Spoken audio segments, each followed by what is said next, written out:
Poucas dores são tão desorganizadoras quanto o fim de um relacionamento. Olha, antes de você entender como ajudar o seu filho adolescente e até mesmo como se curar dessa dor que machuca tanto, se inscreve aqui pra gente continuar a nossa relação e compartilha esse vídeo com quem você sabe que tá sofrendo por amor. Poucas coisas, poucas dores são tão desorganizadoras quanto o fim de um relacionamento. E talvez uma das maiores falhas da nossa cultura seja vulgarizar essa dor. Não saber nomeá-la, não saber acolhê-la, não saber autorizá-la como palavra. A cultura até reconhece o desespero do amor que acaba. E isso tá nas músicas, nos excessos emocionais, na tentativa de fuga, nas crises profundas, nos atos impulsivos e, infelizmente, até nas tentativas de acabar com a própria vida para findar o sofrimento. O que a sociedade não faz é criar um espaço seguro para que essa dor seja dita com dignidade. Sofrer por amor parece que é algo vergonhoso. Confessar que está doendo é sinal de fraqueza. Admitir que o abandono já nos desorganizou é motivo de silêncio. E é por isso que tantas pessoas sofrem sozinhas, se humilham em silêncio e imploram por alguém que já não a quer mais. Mas não contam para ninguém, não elaboram e não simbolizam. Não porque a dor seja pequena, mas porque ela é grande demais para ser sustentada sem palavras. E não é exagero, é real. Porque quando o relacionamento termina, não é só o outro que vai embora. Vai junto uma imagem de futuro. Vai embora uma promessa silenciosa, vai embora a versão de nós que só existia dentro daquela relação. E ninguém ensina nossos filhos a lidar com isso. Em verdade, não nos ensinaram também. E nós ainda sentimos e sofrimos. E cada um vai sustentando como pode. E muitas vezes ferindo o outro e a si mesmo na impossibilidade de um contorno saudável. Mas a adolescência é o período em que o amor deixa de ser fantasia infantil e passa a ser uma experiência concreta. É quando o vínculo amoroso começa a tocar camadas profundas da identidade, da autoestima, do senso de valor e de pertencimento. E é por isso que dói tanto. E é preciso dizer algo que parece simples, mas que muda tudo. Amor não é garantido, reciprocidade não é obrigatória e sentimento não se negocia. Essa talvez seja a lição mais difícil e mais libertadora que um adolescente pode aprender. Eu volto a dizer, nós adultos também. Quando o outro deixa de sentir, ele deixa. Não adianta insistir, explicar, implorar, prometer, se humilhar, argumentar.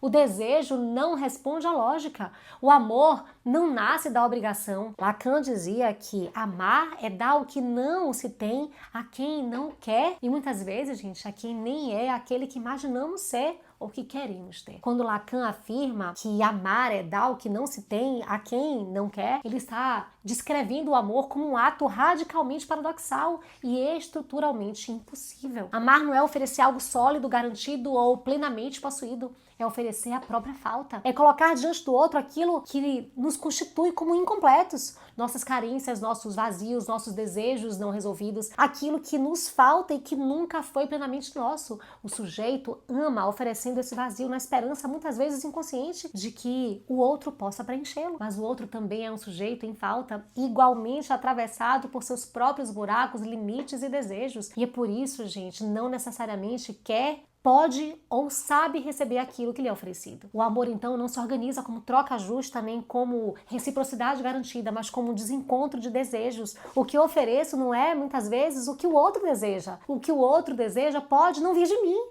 E mesmo quando há amor, isso não assegura a sintonia, a permanência ou continuidade. Esse é o ponto mais difícil de aceitar. Por mais que eu ame, por mais que eu queira fazer o outro feliz, por mais que eu ofereça o melhor de mim, isso não cria obrigação de resposta. Não porque o amor seja falso, mas porque o desejo do outro não se governa pela minha entrega. Às vezes o outro não quer aquilo.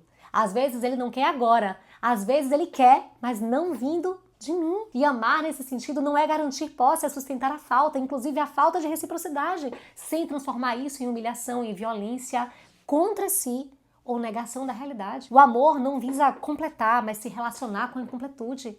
E quando isso se rompe, o que dói não é apenas a perda do outro, mas o confronto com a falta que sempre foi nossa. Isso não é crueldade, é a estrutura do desejo. E aqui entra um ponto essencial da formação emocional. O adolescente precisa aprender que a falta de reciprocidade não é automaticamente uma desclassificação pessoal. O outro pode não querer, e isso pode não ter nada a ver com o seu valor. Pode ter a ver com limites emocionais, com imaturidade, com confusão interna, com medo, saturação, ou simplesmente com o fato de que sentimentos mudam. A ciência do desenvolvimento afetivo mostra que o cérebro adolescente ainda está amadurecendo as áreas responsáveis por regulação emocional, perspectiva de longo prazo e tolerância à frustração. Por isso, a dor do abandono, da rejeição ou da traição pode ser vivida como uma catástrofe psíquica. O mundo parece acabar, o corpo entra em estado de ameaça, a identidade fica em colapso. Então, a gente precisa entender que isso não é um drama, é neurobiologia, é psique, é vínculo. Traições, infelizmente, também fazem parte da realidade humana. Elas não são desejáveis, não são justificáveis, mas são possíveis. E aqui é fundamental ensinar algo que protege sem endurecer. A traição fala do caráter de quem trai, mas o caráter, especialmente na adolescência, ainda está em formação. Pessoas falham, pessoas erram, pessoas fazem coisas que não conseguem sustentar depois. Isso não significa que tudo deve ser tolerado, mas significa que não se deve transformar a dor em ódio, nem o outro em um monstro. Porque quando nós ensinamos nossos filhos a demonizar quem falha, ensinamos também que eles próprios não podem falhar. E isso gera culpa, rigidez e medo de amar novamente. Aqui entra uma verdade dura, mas necessária. Não é possível construir a própria identidade emocional apostando que o outro nunca vai falhar. Expectativas irreais geram dores reais. Amar é arriscar, vincular-se é aceitar a possibilidade de perda. Não existe amor sem vulnerabilidade. E o papel dos pais não é proteger os filhos da dor. Isso é impossível. É prepará-los para atravessá-la sem se destruir. Ensinar que a dor passa mesmo quando parece insuportável.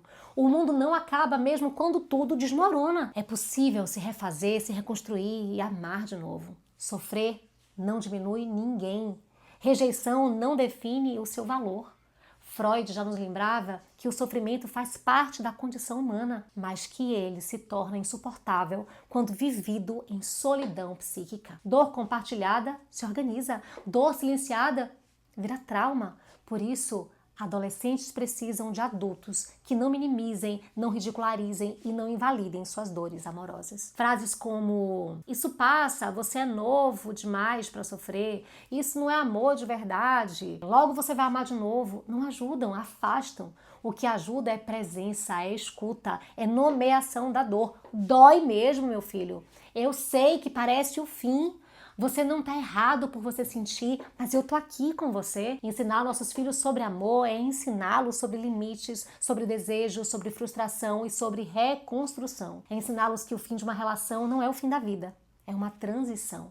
E talvez a maior herança emocional que um pai ou uma mãe possa deixar seja essa: a certeza de que é possível amar profundamente sem se perder de si mesmo. Porque quem aprende isso na adolescência sofre, mas não se quebra.